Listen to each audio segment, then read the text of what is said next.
I can't see a dang thing. Alrighty, what's up guys? Crazy Chemical on here. Today I'm going to be talking about these things, my Traxxas Xmaxxes. So as you can see, I do have 3 of them going on here, so kind of good to say that I know what I'm talking about at this point with these things. Basically I just want to go over the mods that I have on my most bashed truck, and then the mods that I have that are pretty much necessary for these things, I feel. So yeah, let's talk about that. First things first, American flag. That's like the most important thing you could ever do to it. So for the bodies of the X-Maxx, they do look pretty good, obviously. I mean, look at that. That's just so cool looking. Same with that rock and roll, and it's so neat looking. So yeah, the bodies look super cool. I would never bash super hard the way I've bashed that X-Maxx. I would never bash that X-Maxx that hard with that body on there. So yeah, I wouldn't really bash that one. Looks cool and everything. I got my little sweet tooth livery on it. Had a few people sign on it, stuff like that. But yeah, I would never bash it this body the way I bashed it the other one. I wouldn't really jump that one. I haven't done a whole lot, but I have cracked the inner, there's like a little inner thing in there where it, one of the inner supports in there kind of cracked on it, so I wouldn't really try to bash that one very much. So going for the regular one, pretty good body overall. First 3/4 of it are really good. The last quarter of it is where the weak spot is. So basically, once you start landing on it, it just likes to crumble up and just get destroyed really fast. So that's kind of the weak part on that. Also, the main one that happens on every single one I've ever seen is the body washers. They need these things abso-freaking-lutely. So if your truck doesn't come with some sort of washer to keep the screws from pulling through, you definitely need one. Luckily, the new colors of the X-Maxxes do come with these little plastic molded insert things. So basically they come with body washers now, so that's not really a problem anymore. It is just weak in the rear. I've seen a couple of things of people trying to support it a little bit better, or just kind of strengthen this up a little bit, but it's I don't think it's really worth the effort yet. I haven't really seen anything I haven't tried anything personally, so I wouldn't yeah, just not the best thing there. So there are a couple different options. That's what I got over here. These are the unbreakable bodies. These 2 here are from RC Maniacs, and this one is from Pro Body RC. They're all Russian indestructible bodies that everybody's knowing them for, basically. Out of the 2, these 2 are the ones I've been bashing with. The RC Maniacs ones are definitely quite a bit tougher. So as you can see here, let's take this off. So it's much heavier too, for one. It's much thicker, thicker material, whatever the heck they make these things out of. I think they are both pretty similar materials, but the RC Maniacs ones are definitely quite a bit thicker than these Pro Body ones. I mean, it's been pretty good too. It's definitely better than the Lex End that they come with. But this one I was using for a couple years, and it's got this really tiny split right on the end here, like just about a year. I think I've had this one for like 6-7 months or so, something like that. I've been bashing with it for a little bit less than that, but it already has a crack right on the back right here, and that's definitely not road rash. That is definitely a crack going on right there. So they are a little bit weaker from the Pro Body RC. I'm not totally sure about pricing. I got them pre-mounted. I got the cages put in them and everything. But yeah, they're both way better than stock, no matter which one you go with. So pretty much just decide whichever one you like the look of better. But if you're going for all-out toughness, definitely get the RC Maniacs, because they are definitely quite a bit thicker. So definitely get those ones. Those have been really good. Not really taking anything away from the Pro Body one. That one's been really good too. Just the RC Maniacs ones is quite a bit better, quite a bit tougher, stuff like that. So for me, what I personally need, I just need something that's going to take the beating that I give to them. So definitely the RC Maniacs ones are the ones for me. Cool, so now let's get into the tires of these things. I guess a necessary evil, as you may call it. So I have all of these ones in front of me. There are some other options out there, but these 3 specifically are the ones I have personal experience with on X-Maxxes themselves, mainly that one. I also do have a little bit of experience with those ones too, but these are the ones that I did on X-Maxxes. You know, stuff like that. Obviously these come with it, so that's the main one. Out of everything, I feel like the stock ones are the best for bashing specifically. For really hard, crazy bashing, what you're going to want is the lightest weight possible. These are incredibly lightweight for their size, so that's kind of why they're so durable and everything. So basically, next thing we're going to talk about is the transmission in this thing. Luckily, it doesn't need much at all, so I'm basically going to go over the gears and drivetrain overall. No problems with it. Nothing big really. Biggest things that suck absolutely suck on these things are the pinion gear and the spur gear. So pinion, spur, they suck. They're just made out of monkey metal. They like to snap apart really fast. So basically, the best thing that I've done is a Techno pinion and the GDS spur. So I've also used the hot racing ones as well. Those worked really good as well. The only problem I've had with the hot racing ones specifically was the teeth on them like to bend over time. Like every once in a while I would have the pinion slip off a little bit. It would bend the teeth. So basically on the spur it would just kind of ruin it and it wouldn't really mesh right anymore. GDS for me has been the best. I've used 2 of these now because I got a 50 in there that I put in there. I've used 3 hot racing spurs and then I'm on the 1 GDS. The GDS one that I've been using has been around in this truck for probably 6 months or so, maybe 7 months, something like that. So yeah, it's been in there for a while, no problems with it just yet. I'd say my hot racing spurs, they lasted kind of around the same, maybe 7 months tops, pretty much out of the ones that I've had in this truck. So yeah, I'd say the GDS ones out of the 2 are better. Techno pinions, every single time I need a Mod 1 pinion, I'm gonna go through Techno every single time, no questions asked. They just have indestructible pinions. I've never destroyed one. I mean, I have a spare one here, but I'm still running the same one. Like, that Techno pinion has destroyed 3 HR spur gears, and I've never had any issues. And now it's on the GDS one. It's working totally fine. Still meshes perfectly everything. So yeah, that works best. For gearing itself, I do like to go with the 20 pinion and a 50 spur. What that does is you're gearing it up a little bit, so it has a little bit more top end power. So basically, straight out of the box, it has a lot of power right on the low end, but then the top end just kind of dies off right at the end. So when you're trying to do any kind of flips or tricks or anything, it just doesn't have enough power to just keep that rotation going. So basically, going with the 20 pinion 50 spur, I personally have not had any heating issues, no issues of it over temping or anything like that, which is kind of cool. So 20-50 is my personal ratio that I really like. That one is running 1850, so it's got a little bit less top end power, but temps are going to stay just a little bit lower as well. So just going to keep that one running nice, because that one's going to be running through basically like snow and water is why I bought that one. So it's I'm going to keep the gearing a little bit lower just so it has a little bit better runtime, stuff like that, especially in the snowy conditions. If there's a lot of draw, it's going to mess up the pack, so I don't want to do that. So that one's running 1850, but that one I'm running 2050. That's my favorite for just all up bashing, most power, stuff like that. Never runs hot, never really have to worry about it unless you're really going forward or fan brakes or something like that, basically. So that's been running really good, so that's been my favorite. Otherwise, the diffs on the thing have not had any problems at all. Personally, I go with 500,000 in the rear, and then I have 100,000 in the front on this one. I just like have a little bit more drifty capabilities of it, just a little bit more traction overall. Also, what I do in every single center diff truck I've ever owned, always going to be doing this. So I have a ginormous pack of these things, but these Max silicone earplugs. These are really awesome. They're just these big putty silicone things. So the stock, I really like the stock, the way it's got 20 million. That's awesome. That pretty much I guess you could say that inspired me to go super thick on everything I own with my center diff trucks. But yeah, basically silicone putty earplugs. The stock does come with 20 million weight. That one's really good. It does like to loosen up a little bit after a while. So these things, this truck has been running it for about 2 years, I'd say, something like that, pretty close to. Yeah, most of its life it's been running the center diff stuff. Is just barely starting to loosen up now, that is, sorry. But yeah, this stuff is awesome, way thicker than the 20 million. Basically the thickest stuff you can get without totally locking it. So basically what this stuff is doing is it's really, really thick, so you still have plenty of traction front to rear, so you're not diffing out in the front anytime you wheelie. You're not going to lose all the power to the front of the thing. So you're still going to get all that throttle control, basically. So all the throttle control you need when you're doing like flips and tricks, stuff like that too. Just locked it up pretty much. But if you do a really weird landing, it lands just on the front. It's not going to send all the shock to the rear as well. Basically, it still moves for durability, stuff like that is the best way to explain it, the quick way. So it's got that all the throttle control that you need, all the response and everything, but it's got just enough moving, or just enough diff action basically for durability. So it's still really durable, but it's way better. Oh, and I should bring up that pin system as well.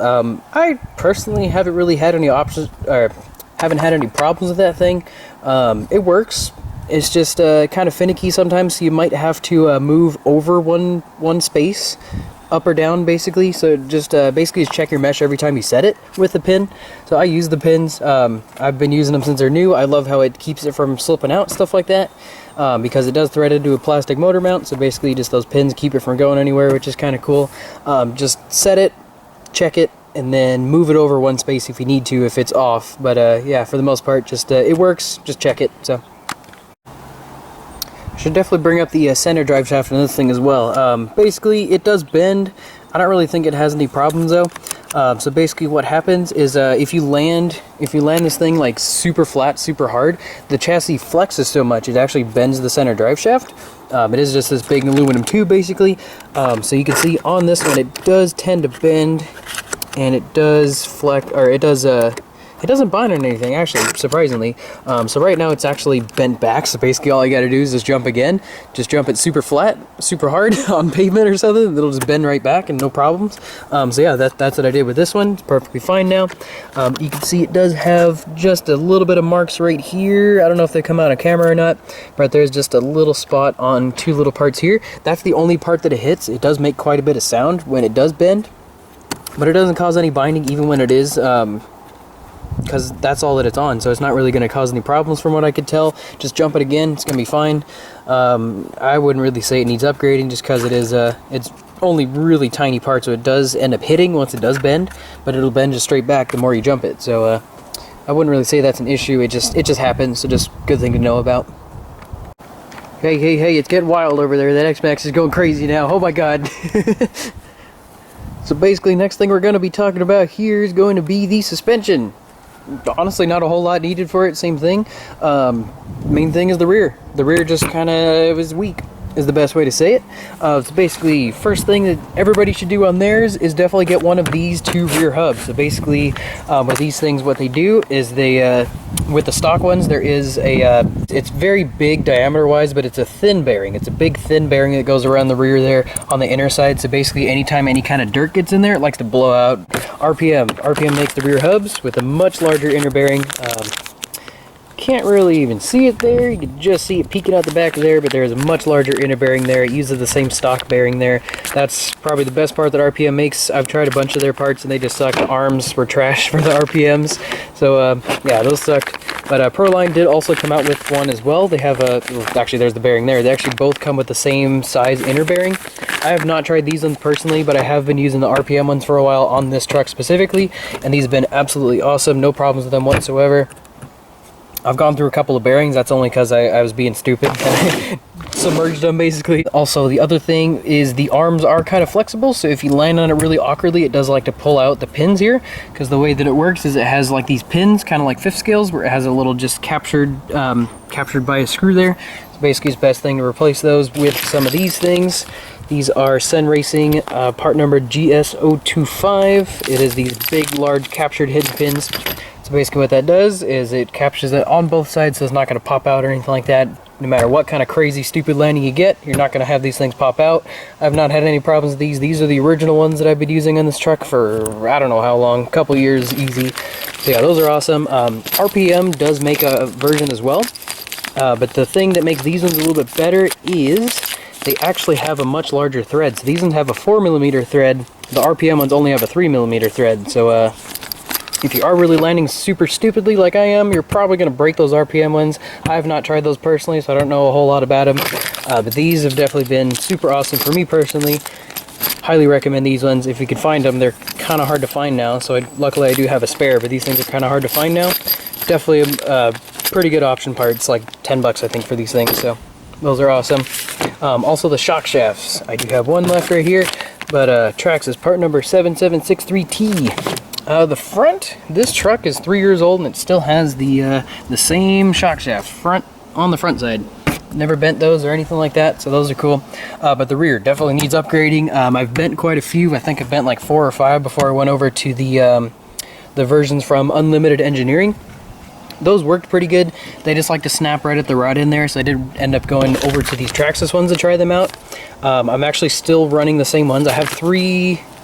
I bought 2 packs of these. I put one in that one. I for one of the corners, it was rear corner, something like that. And then this one, these are both Traxxas pins, and these have been awesome. So I haven't had any problems with those. No breakages on those yet, so that's awesome. But yeah, definitely need the titanium nitride coated shock shafts.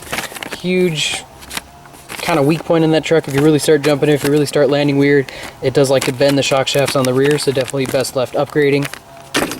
So that's a good one to do. As for the other suspension parts apart from the rear, front hubs, they have that same small inner bearing, but I've not had any problems with those. I think I've blown an outer bearing, but I've never broken an inner bearing on this thing. Only broke one steering hub ever in this thing, and this thing's 3 years old, so I wouldn't really say those are an issue like they are on the rear. But yeah, it's got the same size bearings as the rear stock, so it just doesn't have a problem though, so whatever is different about the front.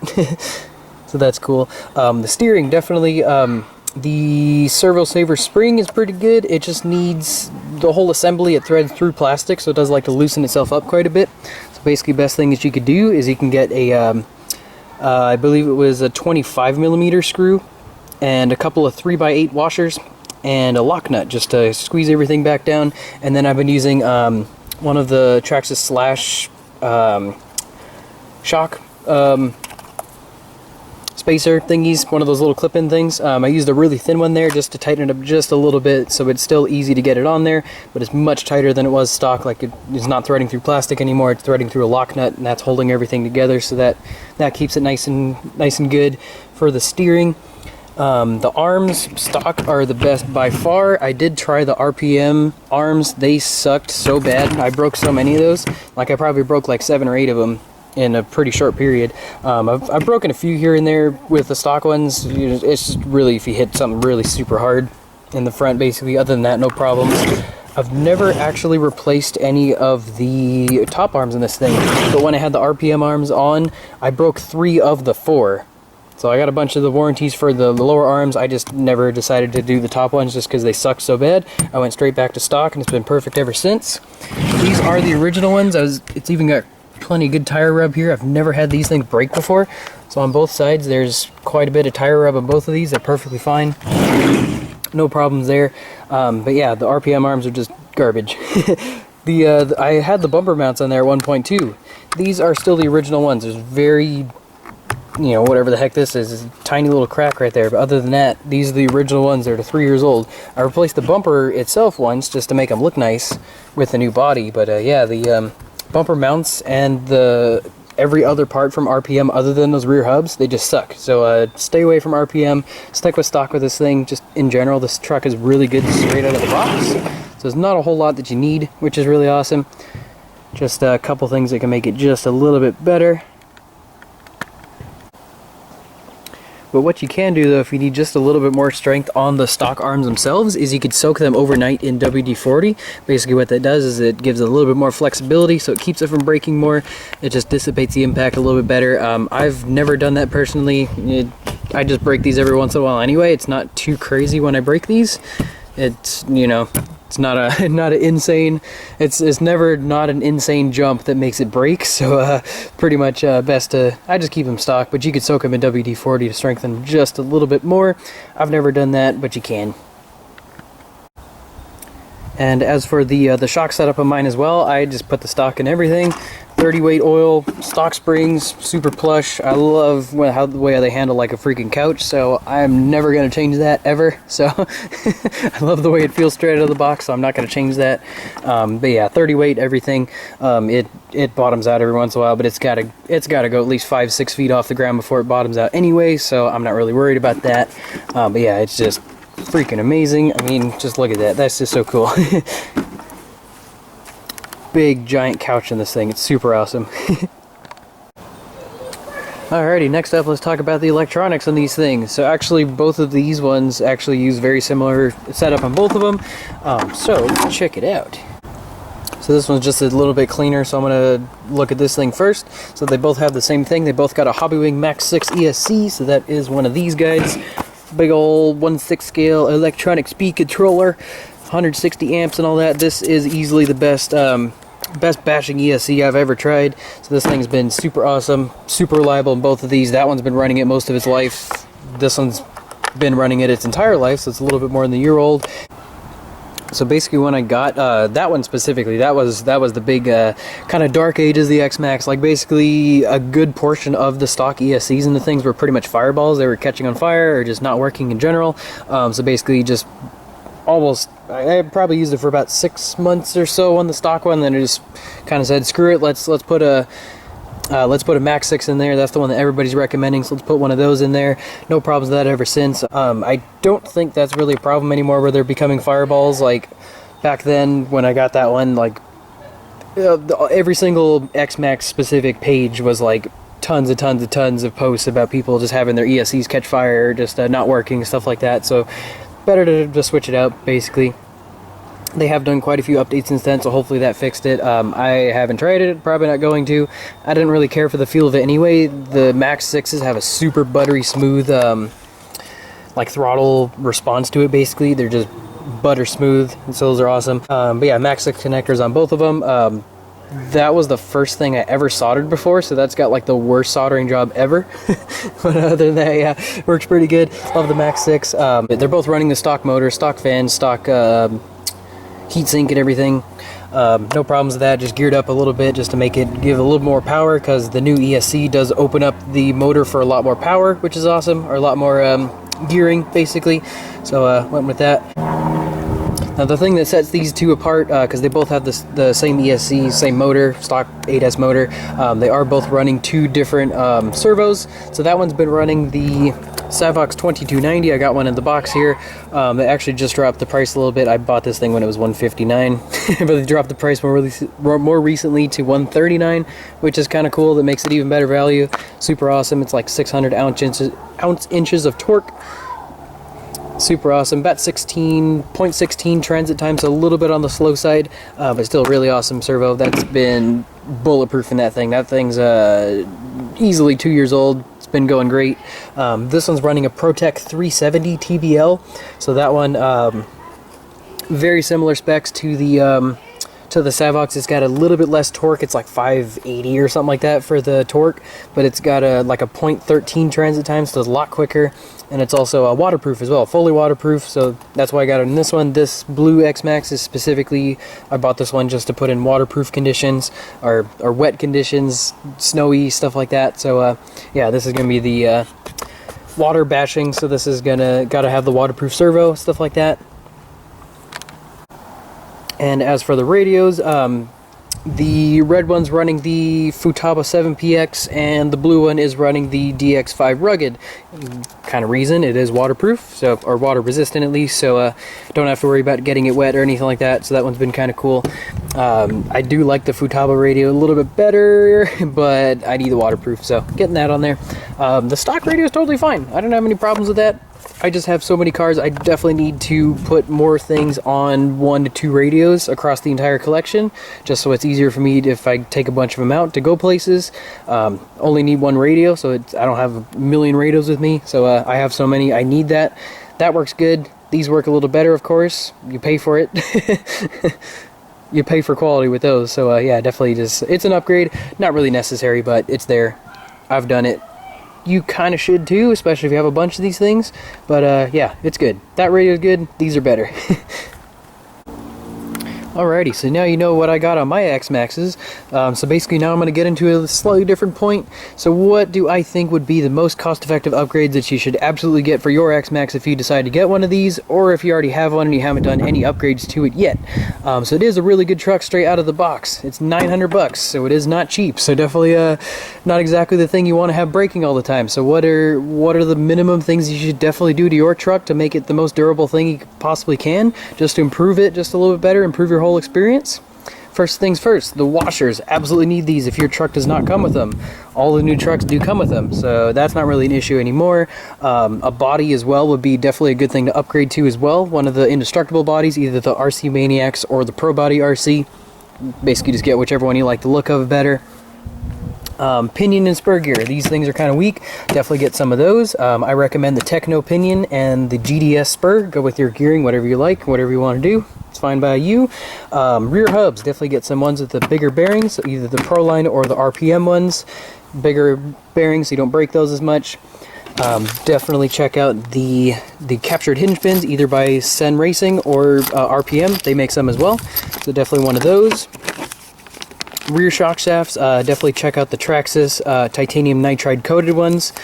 That guy there. So those are the absolute minimum that you need. All those and the body. So body and these things. So not a whole lot, to be honest. That's all you really need to make it pretty much one of the most durable trucks you could ever purchase. So that's really cool. A couple more things here. These aren't really super necessary, just some other things that kind of further enhance the experience, bring it up a little bit better, make everything a little nicer. The Hobbywing Max 6, one of the upgrade servo, either the Savox 2290 like I have here, or a ProTech 370 TBL, or some silicone earplugs. So that's another good one to check out. Just improve your throttle response just a little bit for backflips, stuff like that when you're out bashing, or just kind of improve the traction, stuff like that. So those are the necessary upgrades that you need and what I got. So thank you so much for watching. Might be a little bit long of a video, but hopefully it turns out really good. Hopefully this gave you some good information that you could use for your X-Maxx. So hope you enjoy. Thanks for watching.